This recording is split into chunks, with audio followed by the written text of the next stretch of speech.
My best friend confessed his feelings. I rejected him because I had a crush on someone else. He became hostile and spoke spitefully of both me and the guy I liked. I couldn't stand it. Due to the criticism, the boy I liked dumped me. Jake and I had been inseparable since we were kids. We'd been inseparable since we met in elementary school and bonded over our mutual dislike of the cafeteria and secret meetings. From there, a friendship blossomed. We shared secrets, homework answers, and countless inside jokes. As we entered high school, our worlds expanded, yet our bond remained strong, or so I thought. Jake was the kind of friend everyone wished they had, reliable, funny, and always there when you needed him. So, when he asked me to meet him at our favorite diner one chilly October evening, I didn't think much of it. It was our go-to spot for celebrating good grades, mending broken hearts, and plotting future adventures. That night, I thought he wanted to talk about his latest video game obsession, or maybe vent about his parents, who were hounding him about college applications again. But as I slid into the booth across from him, something was off. Jake was nervous. He was fidgeting with the napkin dispenser and avoiding eye contact. I teased him by asking if he had finally decided to confess his undying love for Mrs. Peterson, our eccentric but lovable English teacher. He gave a half-hearted laugh but quickly turned serious again. The casual chit-chat felt heavier as we skirted around the usual topics. Finally, Jake blurted out that he had something important to tell me. I leaned forward, expecting another one of his big plans for a summer road trip or something about his younger sister. But what he said next left me speechless. Jake confessed that he had feelings for me, not just the kind of fleeting crushes we'd laughed about over the years, but real, deep feelings that he'd been holding onto for a while. He said he was afraid of what admitting them might do to our friendship. I sat there, my heart pounding and my mind racing. This was Jake, my best friend since the 3rd grade. The thought of him seeing me like this had never crossed my mind. Sure, I cared about him deeply, but only as a friend. And there was another reason I couldn't reciprocate his feelings. I had a crush on someone else, a guy in my art class named Tyler. Tyler was 20 and had an amazing talent for photography. Rejecting Jake was one of the hardest things I've ever had to do. I tried to let him down gently and explain how I felt about Tyler. I didn't want to ruin the special friendship Jake and I shared. But as the words left my mouth, I saw the hurt flash across his face, quickly covered by a smile and a shrug. We left the diner that night with the promise to remain friends, but the air between us was different. I couldn't shake the feeling that everything was about to change, and not for the better. Little did I know that conversation would be the tipping point that would mark the end of our friendship. In the days that followed Jake's confession, my subsequent rejection, I noticed a subtle but unmistakable shift in our dynamic. First, Jake tried to pretend that nothing had changed, keeping up his usual banter and meeting me for our routine hangouts. However, the effortless ease that once defined our friendship was replaced by a tense undercurrent of awkwardness that neither of us could ignore. I threw myself into my art class, finding solace in my sketches and the company of Tyler. His presence became increasingly comforting. Tyler comforted me with his quiet confidence and shared love of art, which was a stark contrast to the complicated situation with Jake. As my feelings for Tyler grew, so did my guilt over Jake. I was caught between the burgeoning possibility of something new and the loss of something once solid. Meanwhile, Jake's pain began to manifest in unexpected ways. He made little barbs disguised as jokes about Tyler's age and his artistic ambitions. I tried to brush them off, chalking them up to Jake's struggle to adjust to our new normal.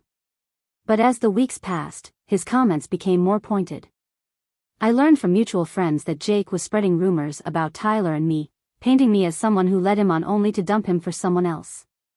The tipping point came when I confronted Jake about the rumors. At first, he denied everything. But when I pressed him, insisting that our friends wouldn't lie about such things, he exploded, accusing me of being insensitive to his feelings and not considering how hard it was for him to see me with Tyler. The conversation ended in a heated argument, with both of us saying things we couldn't take back. Jake stormed out, leaving me alone, feeling a mixture of anger, sadness, and an overwhelming sense of loss. Our group of friends became polarized. Some sided with Jake, believing that I had been unfair to him, while others stood by me, upset by how he handled his hurt. The division made social gatherings awkward, and I found myself withdrawing. I spent more time with Tyler and less with the group I had grown up with. Tyler, for his part, was supportive but understandably frustrated by the drama. He hadn't signed up for a high school feud, and the tension began to affect our budding relationship. I found myself constantly defending him and trying to dispel the lies that Jake had been spreading, all the while navigating my own tangled emotions. The tension was palpable, and I couldn't shake the feeling that I was to blame for the unraveling of my once unbreakable bond with Jake. As the weeks turned into months, the situation didn't improve. Jake's behavior became more erratic, and his hostility more pronounced. Attempts at reconciliation fell flat, with Jake shutting down every effort I made to repair our friendship. It was as if the rejection had flipped a switch in him, turning the once kind-hearted and loyal friend into someone I barely recognized.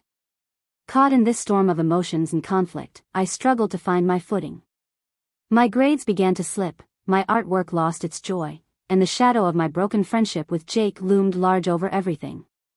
The realization that I might never get my friend back was a bitter pill to swallow. Add to that the fear of losing Tyler. In the midst of the chaos that Jake had created, a rumor that Jake had started about me being a two-timer spread through our circle with surprising speed. The insinuation that I had led several guys on was the last straw. The phrase was so juvenile yet loaded with judgment. Confronting Jake about this particular rumor was harder than anything I'd faced before. The air between us crackled with tension as I approached him, my heart hammering against my chest, anger and pain warring for dominance. The accusation was not only a blow to my reputation but felt like a direct attack on my character, and coming from someone who knew me better than anyone. "Jake, we need to talk," I said, trying to keep my voice steady despite the storm of emotions. He looked at me, the flicker of defiance in his eyes quickly masked by an appearance of indifference.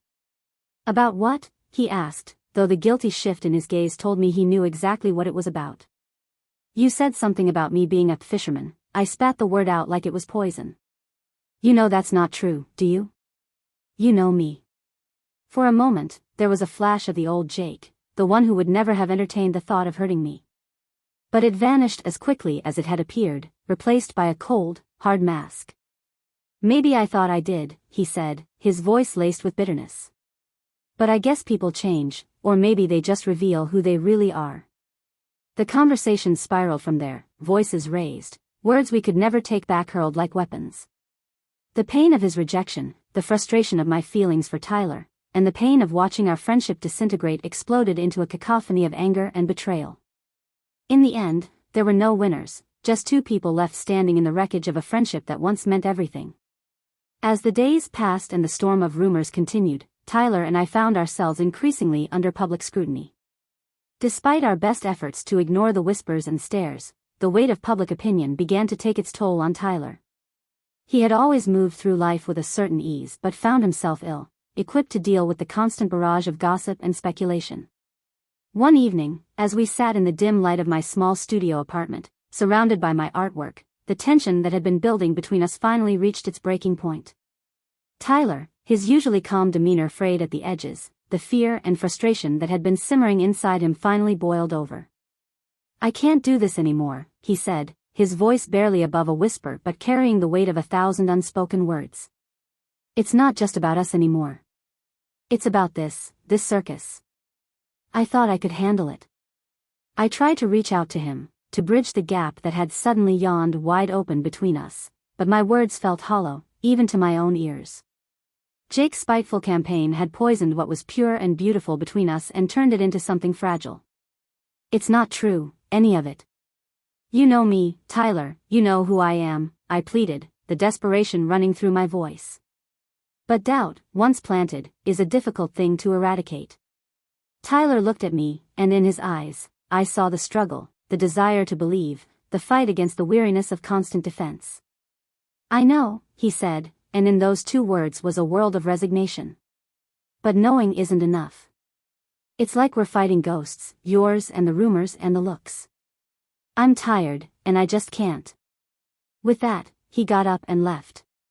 With every step he took away from me, the future I envisioned with him crumbled to dust. I watched him leave, a part of me screaming to run after him, to fight for us, but another part, exhausted and resigned, held me back. In the aftermath of Tyler's departure, I found myself adrift. The haven that had once been my refuge now echoed with the emptiness I felt inside. The canvas remained blank, mirroring the void where inspiration once resided. I had lost Jake, my best friend, because of a truth I had stood by. And now I had lost Tyler, the one I loved, to lies I had no control over. The journey from that point was slow and lonely.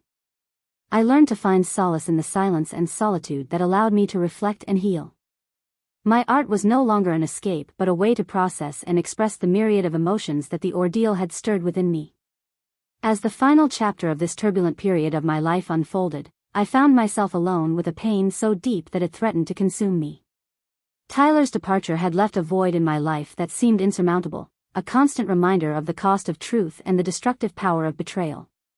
The absence of his presence, once a source of joy and inspiration, now felt like a wound that refused to heal. The studio apartment, once filled with laughter and the promise of shared dreams, echoed with the silence of loss. My art, a reflection of my inner turmoil, became darker, the strokes on the canvas more frantic, as if trying to exorcise the demons of betrayal and abandonment. In the depths of my despair, I reached out and sought comfort in the shared wisdom of others who had navigated the treacherous waters of heartbreak and emerged on the other side.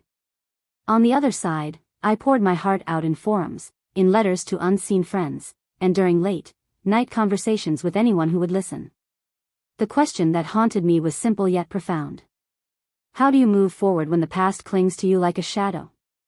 And thus, I find myself at a crossroads of my own making, immersed in a pain that is both a burden and a teacher. I reach out to you, to anyone who has felt the sting of betrayal, the pain of lost love, and the weight of a world turned upside down. How did you find your way back to the surface? How did you learn to breathe again? How did you manage to find joy in life and see the beauty within the broken? Finally, I would like to offer my sincerest thanks to all of you who took the time to share your stories on Reddit. Please continue to journey with us, share your experiences. Together, let's create unforgettable moments. The strokes on the canvas grew darker and more frantic, as if trying to exorcise the demons of betrayal and abandonment. In the depths of my despair, I reached out and sought solace in the shared wisdom of others who had traversed the treacherous waters of heartbreak and emerged on the other side. I poured my heart out on message boards, in letters to unseen friends, and in late-night conversations with anyone who would listen. The question burning inside me was simple yet profound. How do you move forward when the past hangs over you like a shadow? And so, I stand at a crossroads of my own making, drowning in a pain that is both a burden and a teacher. I reach out to you, to anyone who has felt the sting of betrayal, the pain of lost love, and the weight of a world turned upside down. How did you find your way back to the surface? How did you learn to breathe again? How were you able to find joy in life and see the beauty in the broken? Finally, I would like to offer my sincerest thanks to all of you who took the time to share your stories on Reddit. Please continue to journey with us, share your experiences. Together, let's create memorable moments.